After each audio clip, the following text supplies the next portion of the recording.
Knowing these tips and not knowing these tips can make a huge difference.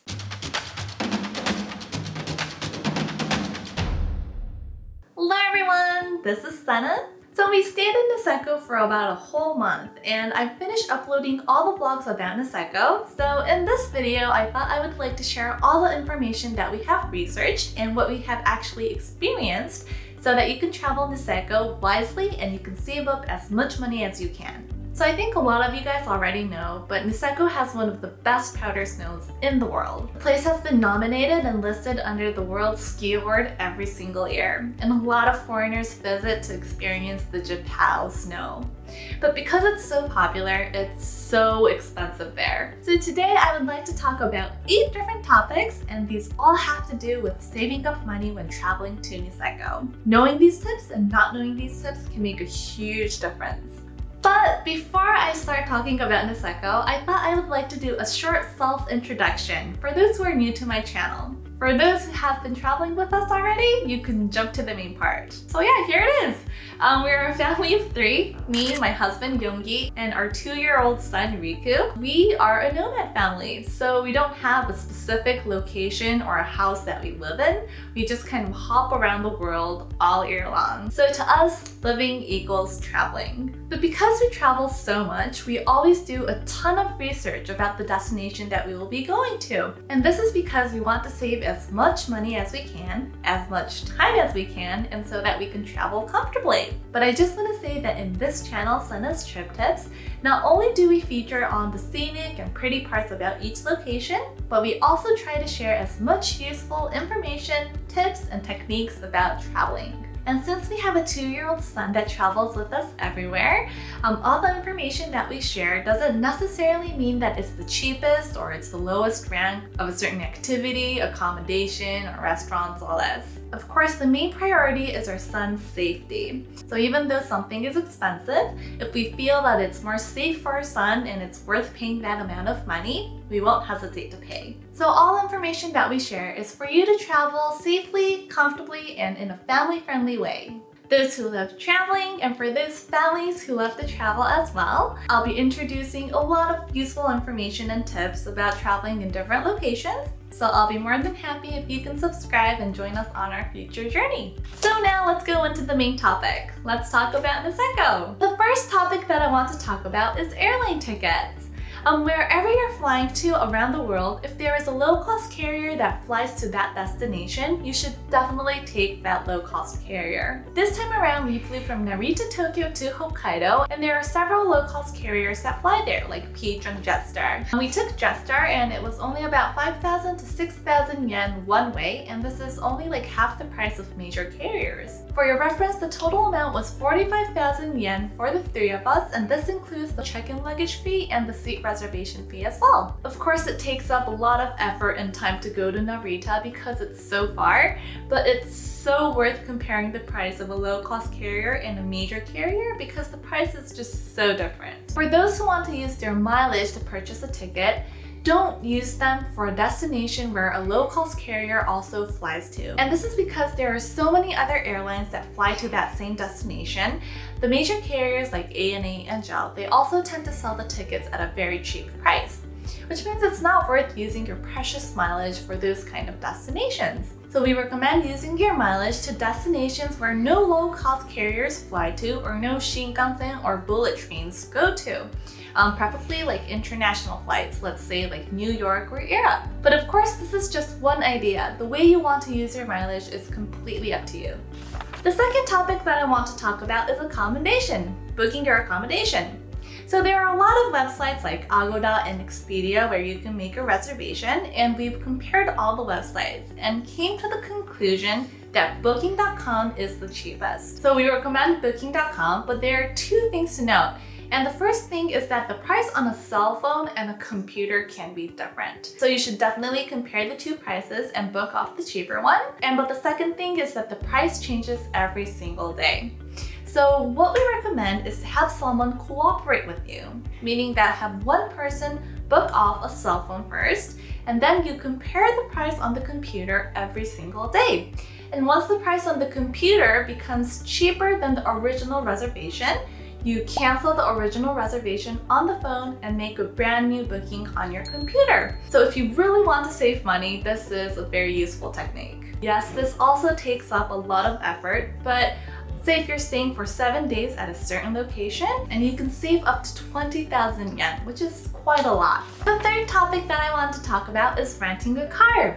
If you're traveling in Niseko, you should definitely rent a car because all of the locations are quite distant and it just makes your travel so convenient and you would save up a lot of time as well. So you can rent a car at the airport or you can take a bus to Niseko and rent a car there. But if you don't mind driving in the snow, we recommend renting a car at the airport because you can stop by Sapporo, Otaru, and you can go to all of these other locations. From the airport to Niseko, it's about a 2-hour drive. For the rent-a-car shop, we recommend Quick Rent-A-Car because it's so cheap. If you want to rent a car that fits in about 2 to 3 people, like a March, it'll only cost you 2,300 yen per day. For us, we rented an Estima. This is like a bigger van which fits in like 7 people, and this was only 4,000 yen per day. And we rented an Estima because we can fit in all our gear. For making the reservations, we recommend using Rent Taka. This is a Japanese website, and we recommend this website because they often offer discount coupons for like 5,000 or 10,000 yen. If you want to take a bus to Niseko and rent a car in Niseko, we recommend going to Toyota Rent-A-Car,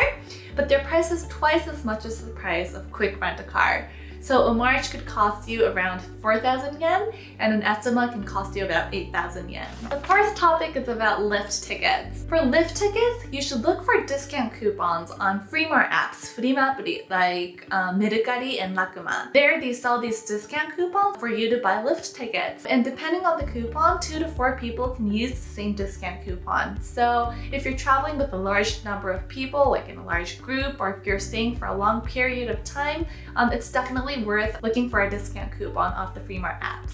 So the fifth topic is about renting your equipment. For renting your equipment, we recommend Amiz Sports, and this is because you can receive your equipment at the airport, at the hotel in Niseko or Rusutsu, and even in Sapporo. If you make your reservation online 30 days prior to your traveling date, you can rent a full equipment. This includes the gear, a hat, goggles, gloves, everything. This full set is only 12,000 yen for 3 days. And if you just want to rent the ski, boots, and the stock, it's only 9,000 yen for 3 days.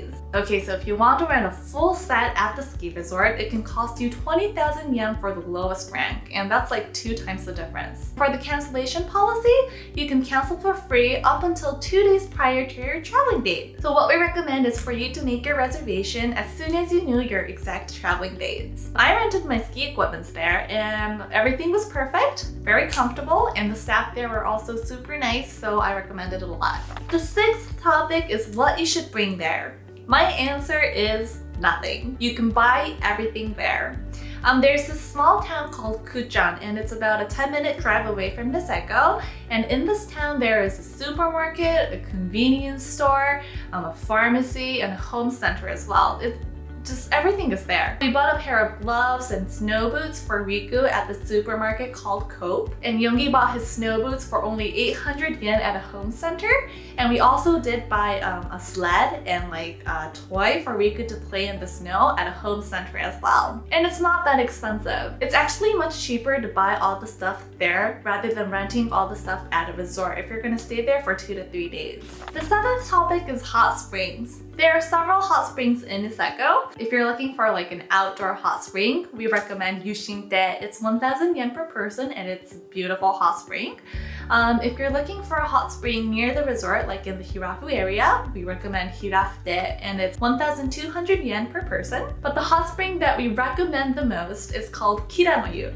And we loved it there so much because first of all, it's so cheap. It's only 500 yen per person, and there is an indoor and outdoor hot spring. And the second thing that we loved about the place is that they have a hot spring jacuzzi there. It's like a bubbling hot spring, and the temperature is like around 36 degrees. It's like body temperature.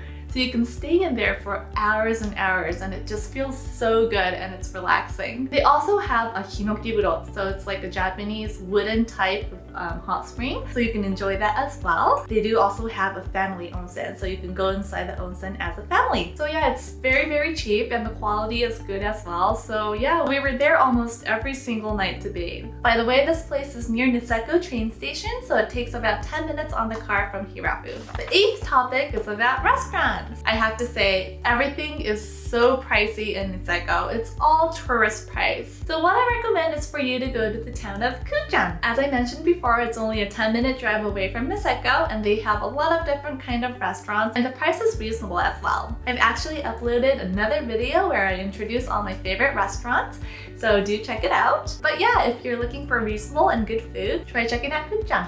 And that is it! If you're traveling somewhere for a certain period of time, all of these small tips and information can make a huge difference. So I hope these tips would be useful for you when you travel to Niseko. If you have any further questions or if you have any feedback and comments regarding all the information, do leave a message below at the comment section. I'll be happy to answer and reply to all of the comments. And all of these comments would be very helpful for all of the other viewers to get extra information. So please feel free to leave any comments below. So thank you for watching Sena's Trip Tips. If you thought all the information will be useful in the future, give us a huge like. And if you would continue the journey with us, make sure to subscribe. Thank you. Bye.